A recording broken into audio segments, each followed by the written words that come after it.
explaining, discussing, and showing me things I'd never seen and several items I'd never heard of. At its core, it was an unassuming room, hardwood floors, deep, dark brown paint, handsome cherry armoires, even a long table carved of rich wood.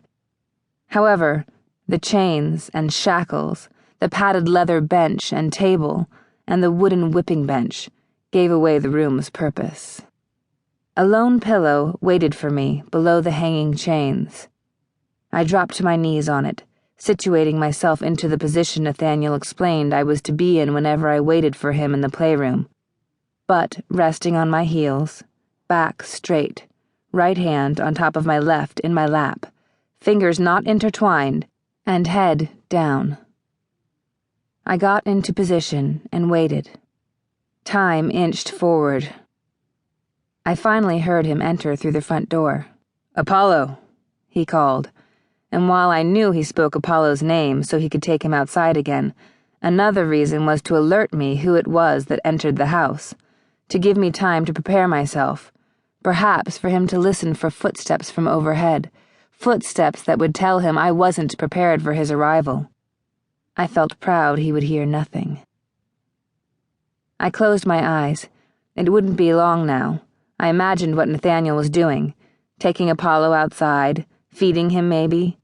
Would he undress downstairs, in his bedroom? Or would he enter the playroom wearing his suit and tie? Doesn't matter, I told myself. Whatever Nathaniel has planned will be perfect. I strained my ears. He was walking up the stairs now. Alone. No dog followed. Somehow, the atmosphere of the room changed when he walked in. The air became charged, and the space between us nearly hummed. In that moment, I understood. I was his, yes. I had been correct with that assumption. But even more so, even more important perhaps, he was mine. My heart raced. "Very nice, Abigail," he said, and walked to stand in front of me. His feet were bare. I noted he had changed out of his suit and into a pair of black jeans. I closed my eyes again, cleared my mind, focused inwardly. Forced myself to remain still under his scrutiny. He walked to the table, and I heard a drawer open. For a minute, I tried to remember everything in the drawers, but I stopped myself and once again forced my mind to quiet itself. He came back to stand at my side. Something firm and leather trailed down my spine. Riding crop. "Perfect posture," he said, as the crop ran up my spine. "I expect you to be in this position whenever I tell you to enter this room." I felt relieved he was satisfied with my posture. I wanted so much to please him tonight, to show him I was ready for this, that we were ready. He had been so worried.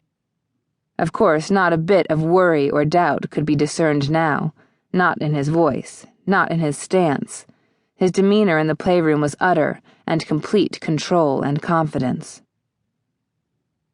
He dragged the riding crop down my stomach, and then back up, teasing. Damn, I loved the riding crop. I kept my head down even though I wanted to see his face, to meet his eyes, but I knew the best gift I could give him was my absolute trust and obedience, so I kept my head down, with my eyes focused on the floor. "Stand up." I rose slowly to my feet, knowing I stood directly under the chains. Normally he kept them up for storage, but they were lowered tonight. "Friday through Sunday afternoon, your body is mine," he said. "As we agreed, the kitchen table and the library are still yours. There, and only there, are you to speak your mind. Respectfully, of course." Both of his hands traced across my shoulders, down my arms. One hand slipped between my breasts and dropped to where I was wet and aching.